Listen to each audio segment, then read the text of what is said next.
चलिए आगे बढ़ते हैं। एक बड़ी अपडेट आप तक पहुंचा दें, जहां देहरादून के स्कूल आज बंद किए जाएंगे। भारी बारिश के चलते स्कूल बंद करने का एक बड़ा फैसला लिया गया। मौसम विभाग ने अलर्ट जारी किया। आपको बता दें कि अलर्ट के बाद प्रशासन ने यह आदेश जारी किया। तो ये बड़ी जानकारी इस वक्त आप तक पहुंचा रहे हैं, जहां लगातार देहरादून में रेड अलर्ट है और उसके चलते स्कूल कॉलेजों को बंद करने का ऐलान किया। तो आपको बता दें कि भारी बारिश की वजह से नदी नाले उफान पर नजर आ रहे हैं। साथ ही कई भूस्खलन की तस्वीरें भी सामने आ रही हैं, जिसके बाद प्रशासन अलर्ट मोड पर नजर आ रहा है और देहरादून के स्कूलों को बंद करने के आदेश भी दिए हैं। तो ये बड़ी जानकारी इस वक्त आप तक उत्तराखंड से पहुंचा रहे हैं। लगातार मौसम विभाग ने रेड अलर्ट जारी किया है और इसी के चलते उत्तराखंड में आज स्कूल बंद करने का ऐलान भी है। तो बारिश और भूस्खलन से लोगों का जनजीवन लगातार प्रभावित होता हुआ नजर आ रहा है और इसी के चलते ये बड़ा फैसला लिया गया, जहां स्कूलों को बंद करने का आदेश दिया और साथ ही प्रशासन अलर्ट मोड पर भी नजर आ रहा है। तो आने वाले दिनों में भी भारी बारिश का अनुमान मौसम विभाग की तरफ से जारी किया गया, जिसके चलते स्कूलों को बंद कर दिया गया है।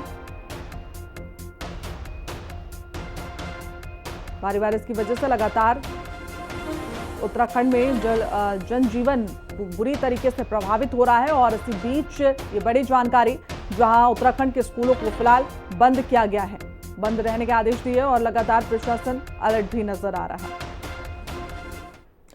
आगे बढ़ते उत्तराखंड में मानसूनी बारिश के साथ आसमान से आफत बरसनी भी शुरू हो गई है। बारिश और लैंडस्लाइड के कारण प्रदेश में करीब 189 सड़कें बाधित हैं, जिन्हें खोलने का प्रयास लगातार किया जा रहा है। वहीं उत्तरकाशी जिले में बादल फटने से लापता हुए 7 मजदूरों का अभी तक कुछ भी पता नहीं चल पाया। मौसम विभाग ने 30 जून को देहरादून, उत्तरकाशी, रुद्रप्रयाग, टिहरी, पौड़ी, हरिद्वार, नैनीताल, चंपावत और उधम सिंह नगर जिलों में भारी से बहुत भारी बारिश का अलर्ट जारी किया। वहीं चारधाम यात्रा के चलते प्रशासन लगातार श्रद्धालु से हिदायत बरतने की अपील भी कर रही है।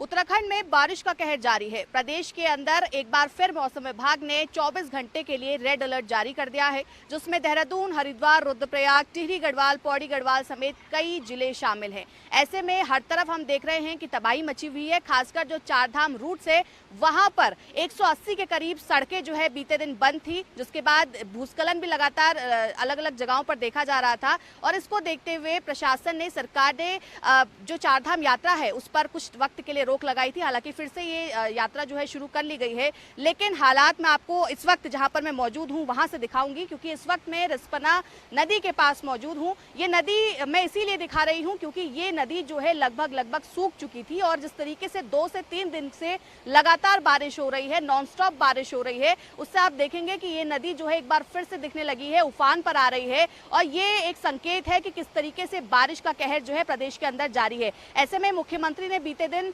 जो आपदा कंट्रोल रूम है वहां पर जाकर तमाम अधिकारियों को निर्देशित किया कि अब 2 महीने तक कम से कम आप लोग 24 घंटे तक जो है अलर्ट मोड पर रहेंगे। एसडीआरएफ, एनडीआरएफ की टीम्स हो या हमारा जो आपदा प्रबंधन विभाग है उनकी टीम्स हो, सभी अलर्ट मोड पर रहेंगे। और ऐसे में लगातार जो श्रद्धालु यहाँ पर आ रहे हैं उनसे भी अपील की जा रही है कि आप थोड़ी सावधानी बरतें। यहाँ पर आने से पहले मौसम का अपडेट जरूर लें, क्योंकि रास्ते इस वक्त जो है कई सारे रास्ते बाधित हो चुके हैं, कई जगहों पर भूस्खलन हो रहा है, कई जगहों पर नदी का जलस्तर बढ़ा हुआ है। ऐसे में खतरे के निशान से ऊपर भी नदी जो है वो जाती हुई नजर आ रही है। ऐसे में जरूरी है कि पहले जो श्रद्धालु यहाँ पर आ रहे हैं या जो लोग नदियों के आसपास रह रहे हैं वो एहतियात बरते, मौसम का अपडेट जरूर ले और उसके बाद ही कहीं यात्रा के लिए निकले। देहरादून से कैमरा पर्सन विजेंद्र रतूड़ी के साथ मैं शुभांगी भट्ट, हिंदी खबर। तो देखिए, बंद सड़कों को खोलने का लगातार प्रयास किया जा रहा है और उत्तराखंड में लगातार भारी बारिश की वजह से रेड अलर्ट भी जारी किया है। इसी के साथ प्रशासन ने जो चारधाम यात्रा करने के लिए वहां पहुंच रहे हैं उनको भी हिदायत दी है कि सही तरीके से यात्रा करें और जहां पर भी व्यवस्था सही ना लगे वहां पर प्रशासन से तुरंत संपर्क भी करें। उत्तराखंड में बारिश भूस्खलन से आपको बता दें कि 189 सड़कें बाधित हो गई हैं और उन्हें खोलने का लगातार प्रयास भी किया जा रहा है। तो देखिए, बारिश और भूस्खलन से उत्तराखंड में त्राहिमाम मचा हुआ है। टिहरी में लगातार बारिश और भूस्खलन के कारण कई ग्रामीण सड़कों का संपर्क टूट गया है। वहीं नरेंद्र नगर, रानी पोखरी मार्ग भारी बोल्डरों से बंद कर दिया गया। प्रशासन ने रेड अलर्ट भी जारी किया। वहीं कंट्रोल रूम को अलर्ट किया गया। सभी अधिकारियों को फोन चालू रखने के निर्देश दिए गए। साथ ही आपको बता दें कि जेसीबी मशीनों के जरिए सड़कों को खोलने का काम भी जारी है। वहीं प्रभावित क्षेत्रों में राहत और बचाव कार्य तेजी से किया गया है।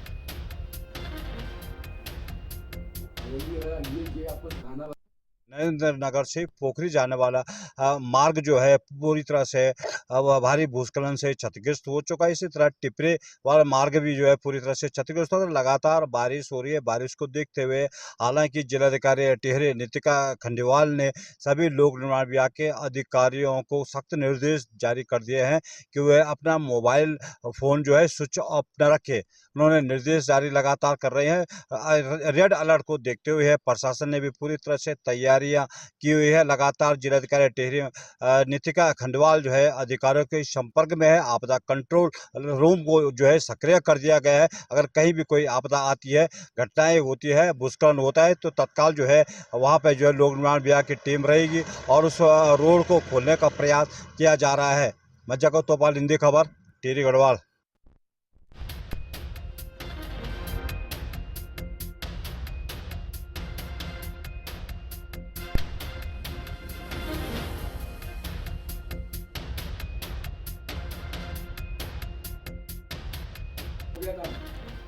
अपने ऊपर नहीं लेंगे हम।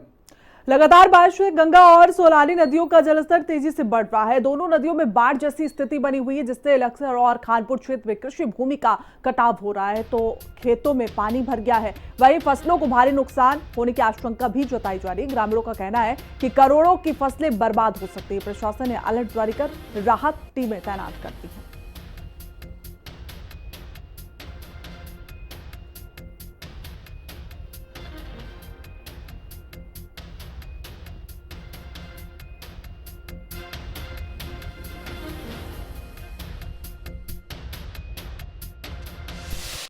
प्रदेश में लगातार हो रही बारिश ने हरिद्वार जिले के कई इलाकों के हालात खराब कर दिए हैं। गंगा नदी और सोलह नदी उफान पर आ गई है। गंगा नदी के आसपास तकरीबन 40 गांव खतरे की जद में हैं। हालांकि प्रशासन द्वारा सब ग्रामीणों को अलर्ट पर रखा गया है और बाढ़ चौकियों पर पुख्ता इंतजाम भी किए जाने के दावे किए जा रहे हैं। लेकिन वहीं दूसरी तरफ सोलानी नदी के कई जगह तटबंध टूटा पड़ा है और आप देख सकते हैं हम मौजूद हैं कुआखेड़ा गाँव के पास। ये तटबंध के जो कुछ हिस्सा है वो नदी के पानी ने यानी जो फ्लड आया है उसने उसे काट दिया है। आप देख सकते हैं कैमरे की से किस तरह से ये पूरा का पूरा इलाका खतरे की जद में है। और लगातार ये हालात यदि बने रहे यानी बारिश इस तरह होती रही तो कहीं ना कहीं ये पूरा इलाका बाढ़ग्रस्त हो सकता है। पिछले 2-3 साल पहले भी इसी तरह की बाढ़ आई थी, जिससे ग्रामीणों की करोड़ों रुपए की गन्ने की फसल और चेरी की फसल तबाह हो गई थी। इस बार फिर स्थिति ऐसी बन रही है चूंकि मौसम विभाग द्वारा जो अलर्ट जारी किया गया है वो डरावना है। वहीं दूसरी तरफ प्रशासन इस बात का दावा भी कर रहा है कि तमाम इंतजाम पुख्ता है और जहां जहां तटबंध टूटे थे यानी सोलानी और गंगा नदी के, उनका मरम्मत का काम भी पूरा किया गया है। लेकिन एक दिन पहले ही हस्तमौली गांव में भी अचानक तटबंध रिसने लगा था और तब हड़कंप मचा था। उस पर भी मरम्मत की गई है। लेकिन जिस तरह लगातार फ्लड आ रहा है और बारिश रुकने का नाम नहीं ले रही है तो वो कहीं ना कहीं ग्रामीणों में दहशत का माहौल बना रही है। अब आने वाले दिनों में यदि बारिश के ये हालात रहे तो कहीं ना कहीं एक बार फिर प्रशासन और ग्रामीणों को बड़ी बाढ़ का सामना करना पड़ सकता है। जसवीर सिंह, हिंदी खबर, लक्सर। तो उत्तराखंड में पहाड़ से लेकर मैदान तक 2 दिनों से सभी जगह बारिश देखने को मिल रही है, जिसके चलते पचवा दून से होकर बहने वाली यमुना तक जलस्तर बढ़ने के साथ ही ज्यादा मात्रा में सील्ट भी दिखाई दे रहा है। तो वहीं आपको बता दें कि जन अधिकारी विमल डबराल ने बताया कि डाक पत्थर बैराज से विद्युत उत्पादन के लिए बनी शक्ति नहर में बहने वाले पानी को रोकना पड़ा है, ताकि पानी के साथ आने वाले सील्ट से भी किसी भी पावर हाउस को कोई नुकसान न पहुंचे। इसके अलावा सील्ट के चलते रविवार सुबह से ही विद्युत उत्पादन बंद पड़ा हुआ है। वहीं यमुना नदी में सील्ट की मात्रा कम होते ही विद्युत उत्पादन सुचारू कर दिया जाएगा।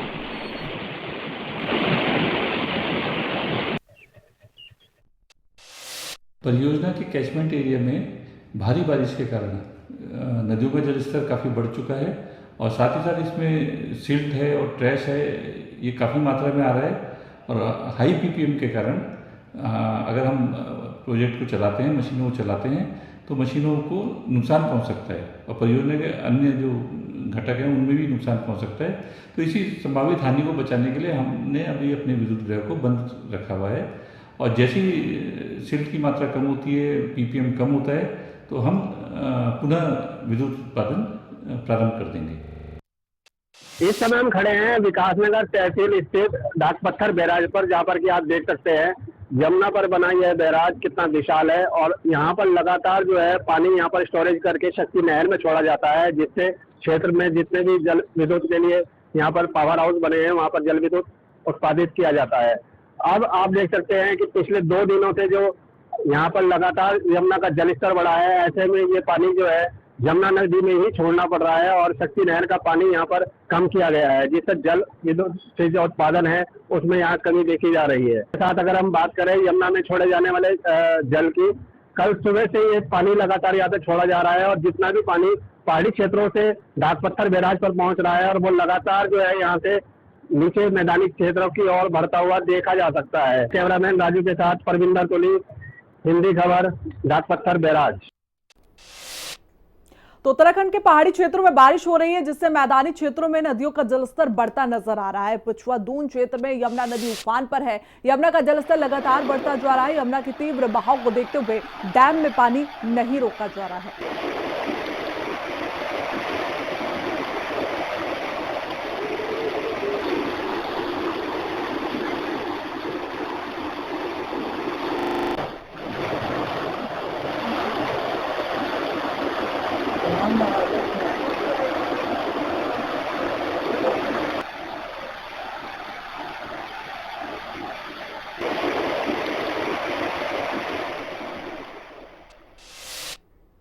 तो वहीं मसूरी में लगातार हो रही भारी बारिश के कारण भूस्खलन की घटनाएं अब सामने आने लगी हैं, जिससे सराय और पंप हाउस क्षेत्रों में 4 मकान खतरे की जद में आ गए हैं। नगर पालिका अध्यक्ष मीरा सकलानी ने मौके पर पहुंचकर स्थिति का निरीक्षण किया और 2 मकानों को तुरंत खाली कराया गया, जबकि 2 अन्य मकानों पर अभी भी खतरा बना हुआ है। वहीं प्रभावित परिवारों को सुरक्षित स्थानों पर स्थानांतरित भी किया गया।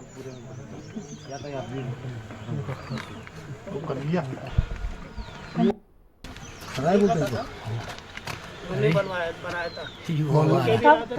सराय है।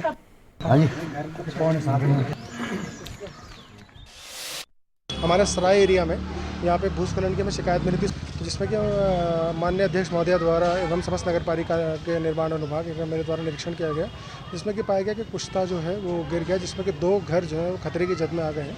फिलहाल तो हमने 2 घरों के जो भी उसमें निवासरत थे नगर पालिका के ही परिवार के थे, तो उनको हमने अभी शिफ्ट करवाया है। वो अभी अपने परिवारों के आसपास उसमें शिफ्ट हो गए हैं। फिलहाल हमने खाली करवाया है एवं जो पुश्ते बनाने का इसका हम आंगन बनाकर तत्काल इस काम को प्रारंभ कराएंगे, जिसमें कि हमने SDM मैम को भी अवगत करा दिया गया है, डिजास्टर मैनेजमेंट अथॉरिटी को भी अवगत करा दिया। पूरा प्रयास कर रहे हैं इसको। ये तो यथाशीघ्र इस पे रिटेनिंग वाल लगा के इसको सुचारू करें। तो पूर्ण रूप से हर चीज़ के लिए तैयार है, लेकिन परसों भी जब हमारी मीटिंग हुई थी तो मैंने सक्षम विभागों को ये बोला गया था कि वो भी अपनी जिम्मेदारी को समझे। PWD क्या के रोड छोड़ के चले, रोड बना के चले जाता है, कलवर्ट कहीं खोलता नहीं है, NH अपना पूरा कलवर्ट बंद करके रखता है।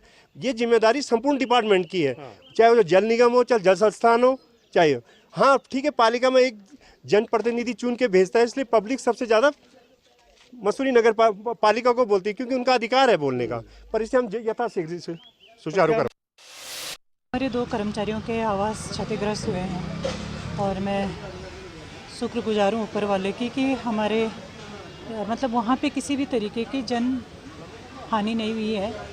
और मैं कोशिश करूँगी कि जो वहाँ पे पुश्ता गिरा है, जिस पुश्ते के गिरने की वजह से वो दोनों घर क्षतिग्रस्त हुए हैं, जल्दी से जल्दी आपदा के तहत उसको काम वहाँ पे तुरंत शुरू करूँ।